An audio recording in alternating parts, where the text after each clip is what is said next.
He pinched it between two fingers like it smelled bad. No lie.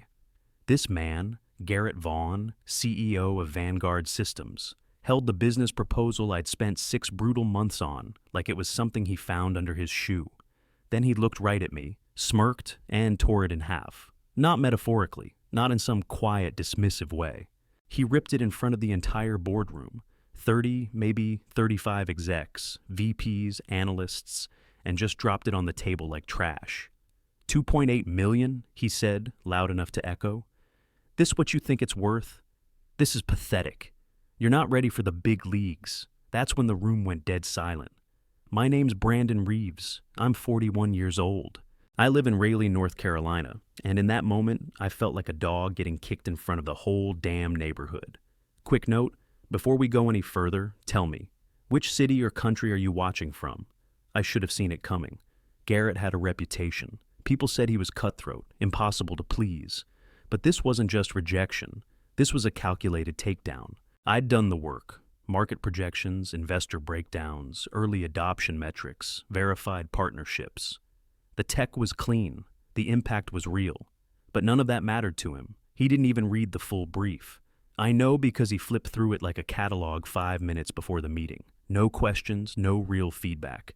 Just waited for the right moment to humiliate me. I didn't blink, didn't flinch.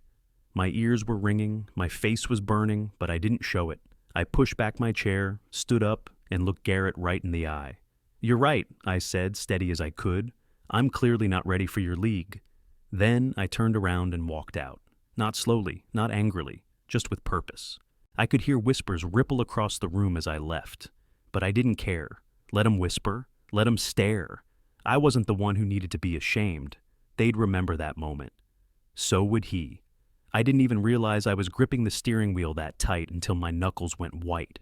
Sat in my truck for over an hour in the garage, barely breathing, staring straight ahead like the windshield had answers. The hum of fluorescent lights, that low echo of tires screeching a few floors up, the tap of my turn signal clicking from when I parked and forgot to turn it off. It all got in my head, like background noise to a movie where the lead just ate it on stage and couldn't figure out how. My proposal wasn't weak, I knew that. Hell, I'd run it past 3 separate firms before pitching it. Numbers were solid, research was airtight. The tech firm, the one Garrett crumpled like a fast food receipt, was led by Luis Vargas. Guy's a genius. Real deal engineer trying to get diagnostic tools into low-income hospitals. Places that run on duct tape and expired syringes. Luis had already piloted it in 4 clinics across rural Mississippi. Real impact, real upside. But Garrett, he didn't even pretend to give a shit. I kept hearing his voice. This is pathetic. And worse, the laughter. 1 or 2 chuckles from the end of the table. Cowards too afraid to stand up, so they joined the show. It wasn't just that meeting. I started seeing it clearly for the first time, like someone wiped the glass clean. Garrett Vaughn made a career out of public executions. My friend Mike used to run the automation division at Orion Tech, had a whole team under him. They got absorbed during a merger, and Garrett came in as an advisor. 1 bad quarter later, he buried Mike's biggest project, said it was flawed from the start, and made him the scapegoat. That department doesn't even exist anymore. Garrett's not a hard ass. He's a power junkie. A bully with a tailored suit and a billion-dollar shield. I leaned back in the seat, closed my eyes, and breathed. Not calm, controlled, cold maybe. That kind of stillness where you stop feeling sorry for yourself and start running numbers. That night, I didn't go home. I drove to a 24-hour diner in Garner, grabbed a booth in the back, ordered a black coffee and a turkey melt I didn't touch, pulled out my laptop, connected to the Wi-Fi, and opened everything. My original proposal, Luis's background, my emails with Vanguard, every financial model I built. I wasn't looking for what I did wrong. I was looking for the pattern. Garrett didn't reject the pitch. He crushed it on purpose. I saw it so clearly now. The project threatened his control. If the deal went through, I would have had direct influence on something he couldn't fully own. And Luis? He's not the kind of guy you can leash. Garrett knew that. So he set fire to the whole thing before it could get traction. Sitting in that diner, eyes dry and shoulders tight, I made a decision. No press release, no yelling match, No lawsuits that drag for years and end in settlements no one reads. I wasn't going to fight him with rage. I was going to beat him with truth, facts, evidence, people. I picked up the phone before the sun came up and called Luis. No pleasantries, no warm-up. He answered on the second ring. "Hey, everything okay?" Garrett ripped the proposal in half. In front of the whole damn room, I said. Dead silence. Then Luis let out a sharp breath. Son of a bitch. He didn't even read it. Just shredded it like it was nothing. "I should have warned you," he said. "He tried to buy me out last year." "What?" "Yeah. Sent a whole team pretending they wanted a partnership. Bunch of suits asking for access to the back-end code, IP rights, supplier contracts. I read the fine print. It was a full transfer. I walk away with stock options and a handshake. He gets the tech. You turned him down?" "Of course I did." That's when the roadblocks started. Luis went quiet for a second. "What kind of roadblocks?" I asked. He lowered his voice. "One of our investors pulled out the same week. Then a state inspector showed up out of nowhere, saying he got an anonymous tip about the device overheating. We've tested that thing to hell and back. It was all bullshit." "Garrett did that?" "He didn't sign the paperwork himself," Luis said. "But it was him. He wanted me scared, wanted me to fold. He ever go after anyone else, you know?" I asked. Luis paused. "I know of 2 firms, both in biotech. Both had meetings with him, then ran into sudden compliance concerns a month later. One shut down. Other guy left the country." I sat back, stared at the ceiling. Luis said, "What are you thinking?" "I'm thinking it's time someone stopped him." By noon, I'd started a spreadsheet on my laptop, labeled it Vaughn, weak points. I wasn't interested in emotional payback. I wanted strategy, pressure points. Public image was his biggest asset. That whole Silicon Valley genius myth he built around himself. Clean-cut founder, visionary leader, big ideas, big IPO coming. But that was just the surface. I made 4 columns. Control. Every company he invested in, he took over. Everyone who pushed back got pushed out. Reputation. Garrett lived for the press. Every article made him look like the next Steve Jobs. But I remembered Neil, one of his ex-execs, saying something about fudged numbers a few years back. Personal. I'd heard whispers. His wife, Elise, had stopped attending events. No more photos together. I even checked her foundation's website. She'd changed her last name back. Quiet move, but not accidental. Timing. His IPO was coming fast. That meant disclosure deadlines, public scrutiny. A single hit to credibility at the wrong time. Catastrophic. This wasn't about revenge anymore. It was about a man who'd hurt people, ruined careers, crushed good work, just to stay on top. And no one had ever told him no. I wasn't going after him alone, not yet. But the list was growing, and the cracks were already there.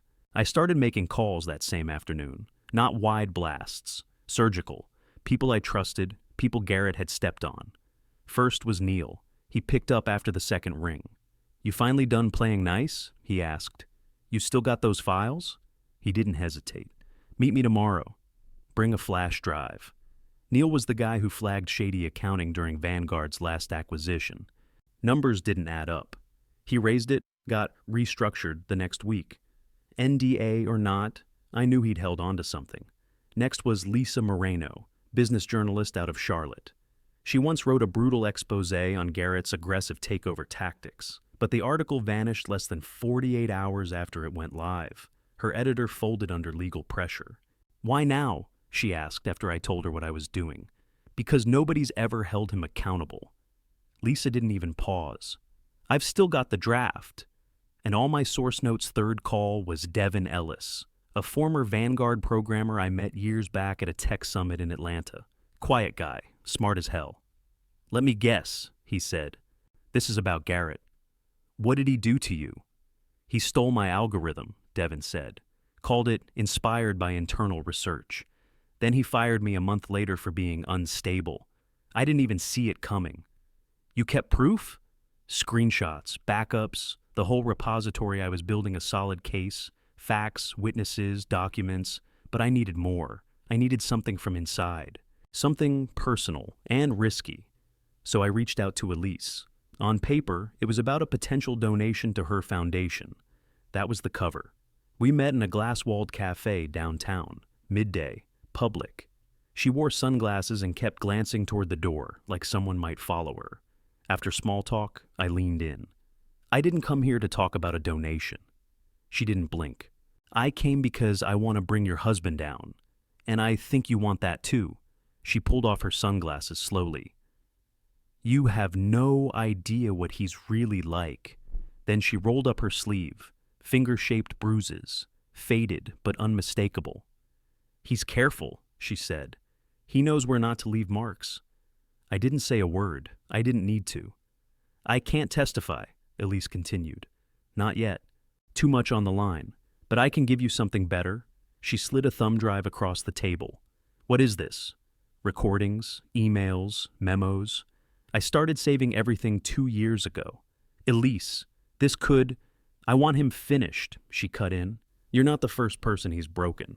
But you might be the last, if you do this right. I slid the drive into my pocket and stood up. She didn't follow me out. We weren't friends. We didn't need to be. We had a shared goal. Garrett Vaughn, dismantled piece by piece. Luis didn't even flinch when I told him the plan. Just nodded once and said, "Tell me when." 2 days later, he sent Garrett a carefully worded email. Said he'd thought things over. That our partnership had hit a wall. That maybe Garrett was right all along. Classic flattery. Told him he was ready to talk about a real deal. Garrett took the bait before the end of the day. He replied with a smug little line. Glad to hear you've come to your senses. Let's talk. Just you and me. The meeting was set for that Friday closed door, downtown hotel suite. Private floor, no assistants, no legal team. Just 2 men, 1 trap, and a pen that Devin had rigged with a state-of-the-art mic and internal recorder. No Wi-Fi, no Bluetooth, nothing traceable. All self-contained. Luis clipped it to his jacket pocket like it was nothing. If this goes south, I want you to publish everything anyway, he told me. It won't. Still, watching him walk into that hotel alone made my stomach tighten. Garrett had done serious damage to people with just his mouth and a contract. I couldn't risk Luis becoming another one of his wrecks. An hour later, I was in the hotel parking lot when Luis came out. He didn't smile, didn't say a word, just got in the car, pulled out the pen, and handed it to me. You're not going to believe what he said. I played it in my living room that night, lights off. Just me, headphones, and Garrett Vaughn putting himself on record. The first 10 minutes were ego fluff. Garrett throwing around phrases like visionary strategy and structural dominance. But then Luis pushed him. Asked him how he planned to structure the deal. Ownership, patents, oversight. That's when Garrett showed his hand. I'm stripping you out piece by piece, he said, laughing. This isn't a partnership. You're the prototype. I just need the shell Luis asked him what happened to my pitch. Garrett chuckled. Reeves, that guy's unstable. I tanked it before it hit review. You let guys like that in, they start thinking they matter. He stepped out of line, then came the line that turned my jaw to stone. He reminds me of my wife. That pause afterward, the one where Luis didn't say anything. It said everything. Garrett wasn't just cutting me out of a business deal. He was punishing me, like he punished Elise, like he punished anyone who dared challenge his grip on power. I sat back in the dark, the weight of it all hitting me at once. I had the truth. I had the receipts. And I had enough fuel to blow his whole empire sky high. I didn't sleep that night. None of us did. By morning, the plan was in motion. At 9:01 a.m., Lisa's article went live on the front page of the Ledger. Not a blog, not a podcast, but a heavyweight outlet with teeth. The headline was brutal. Behind the curtain, the power, abuse, and manipulation of Garrett Vaughn. Subhead listed contributors. Neil's financial docs, Lisa's archived expose, Elise's audio files, and the full transcript of Garrett admitting, on tape, to destroying careers and threatening companies. The article hit like a freight train. At the same time, Devin uploaded the full raw evidence package, audio, emails, financial models, backdated memos, to a secure server. We shared it directly with the SEC, Vanguard's board of directors, and the top 5 investors tied to Garrett's IPO. I watched it unfold in real time, screen refreshing every 30 seconds. 5 minutes in, the article hit 100,000 views. By 10 minutes, 2 major investors posted public statements. We are re-evaluating our involvement with Vanguard Systems. By half an hour, Vanguard's share price, still in pre-IPO holding, started free-falling in private trades. And then Elise stepped up. She stood at a podium inside her foundation's HQ, cameras flashing, press crowding in. She didn't name Garrett once. Didn't have to. Power doesn't equal character, she said. You can build an empire on silence, but silence doesn't last. She held up a printed email. One Garrett had sent her after a fundraiser, saying she'd embarrassed him in front of donors. The public deserves to know what happens behind the gloss, she said. And to anyone out there being silenced, you're not crazy. You're not alone. Within an hour, Garrett's IPO was dead, gone, pulled from every calendar. Investors ran like hell. Vanguard's board called an emergency meeting. The news was everywhere. CNBC, Twitter, Reddit threads lighting up like fireworks. People were digging, posting receipts, tagging sponsors. That's when I made my move. I walked into Vanguard's lobby just past noon. Press badge clipped to my jacket. Not real, but believable enough. Said I had an appointment with Garrett Vaughn. The assistant didn't even blink. She buzzed me up. I stood in his office, lights low, curtains half drawn. The place looked like a catalog shoot. Leather, steel, glass. Cold as hell. I waited in the corner, hands in my pockets, heart beating like a drumline in my chest. The door opened behind me. He walked in, talking on the phone, tossing his keys on the desk. Still didn't see me. Until he did. He froze mid-step, phone still in his hand, lips parted. What the hell? I'm here to apologize, I said calmly. He blinked. What is this? I stepped closer. I wanted to say you were right. I wasn't ready. He narrowed his eyes, still trying to figure out what game I was playing. But I am now, I added. And you're done. The moment landed. His face dropped. Not red, not furious, just pale. That instant where the brain catches up to reality, where power shifts. I watched fear bloom behind his eyes. I didn't gloat, didn't raise my voice. I just turned, walked past him, and let the silence wrap around the room like a noose. Garrett didn't say a word, not when I walked out of his office, not when the board voted him out 4 hours later. He was gone by end of day, escorted from the building by security like a regular employee. No press conference, no statement. Just a sharp email to shareholders calling the claims distorted. No one bought it. Next morning, the SEC opened a formal investigation. Wire fraud, investor manipulation, accounting games. Neil's documents gave them a full map. By noon, Elise filed for divorce. She didn't wait for the headlines to quiet down. She got the house, full custody of her foundation, and clean separation from every Vanguard-linked asset. Garrett's lawyers didn't even fight it. They knew better. Luis, meanwhile, had offers rolling in by the dozen, but he didn't go with the flashiest deal. He signed with a firm out of Chicago that promised one thing: full creative control, no interference, no executive red tape. Just room to build. And the project? The one Garrett tore in half like it was garbage? It closed for over $10 million, not hypothetical, not projected. Real money, real contracts. Rural hospitals lined up to pilot the tech. It worked, better than expected. Lives were being saved, and people were paying attention for the right reasons. As for me, my phone blew up for weeks. Companies wanted to connect. Recruiters wanted to talk opportunities. I got invited to panels, asked to speak at conferences, places that ignored me 6 months earlier. But I said no. I wasn't going back into that world. I'd seen what it turned people into, what it let men like Garrett become. So, Luis and I started something new. We called it Rebuild Partners. It wasn't flashy. We didn't rent some sleek office in a high-rise, just a modest space in downtown Raleigh with bad carpet and strong coffee. But it was ours. We built it for people like us, inventors, creators, founders with real ideas but no corporate safety net. People who'd been burned, stolen from, silenced. We helped them protect their work, fund it, launch it without giving up their soul. Our first 3 clients? One was a nurse in Alabama, who'd invented a modular emergency stretcher. Another was a former mechanic with a tool redesign that saved hours in engine disassembly. The third, a 17-year-old kid with a mobile app for emergency responders that ran smoother than half the junk in government hands. They didn't have shiny pitch decks or polished media kits, but they had guts, vision, the same kind of grit Garrett tried to crush. We weren't chasing IPOS or magazine covers. We were building something slower, stronger, smarter, and the best part, Garrett couldn't touch a bit of it. 3 months later, I opened my mailbox and saw it. Thick cream envelope, no return address, handwriting too precise to be casual, no stamp. Someone dropped it off by hand. Inside was one sheet of expensive paper, heavy, watermarked, one sentence dead center, written in tight black ink.